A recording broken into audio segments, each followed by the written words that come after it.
ميرسي ماشي. مساء الخير ورمضان كريم على عليكم ان شاء الله. شوفوا نحن برمضان عودنا بالصحافه نحكي دراما ومسلسلات ومطربين واغاني وافلام سينما وبرامج تلفزيونيه ومنوعات. والله العظيم هيدي القعده وهيدي المناسبه وهيدول الناس الموجودين هون بيسووا مليون مسلسل ومليون برنامج ومليون. انا بدي لكم هيدا هو لبنان الحقيقي، مش اللي بيحكوا عنه السياسيين.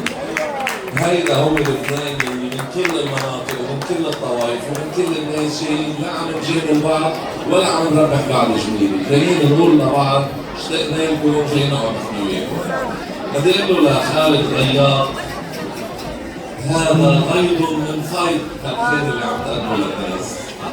بدي اقول له لبلال بتسوى مليون رجل سياسي بهالبلد، لأن اللي عم يعمل هذا الخير بيسوى كل شيء سياسيين أصحاب الحكي الفاضي والشعارات الرنانة والتقليدية.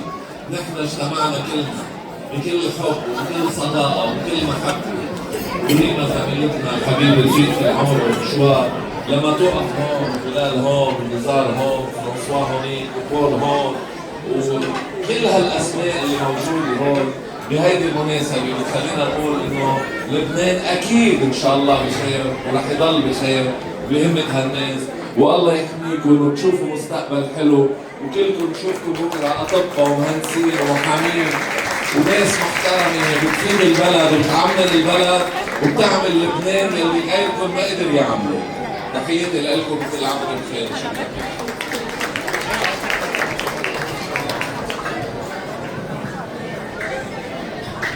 في الإعلام عندي زميلة أنا بشوف حالي فيها لأنه عصامية بلشت من الدرجة الأولى توصلت للدرجة الأولى، يعني من أول السلم وصلت للمجالات الأعلى.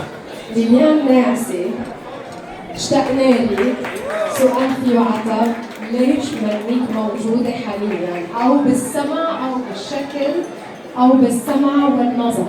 ليليان ناعسة بنقول لك مبروك تكريمك اليوم من قبل دار الأيتام الإسلامية.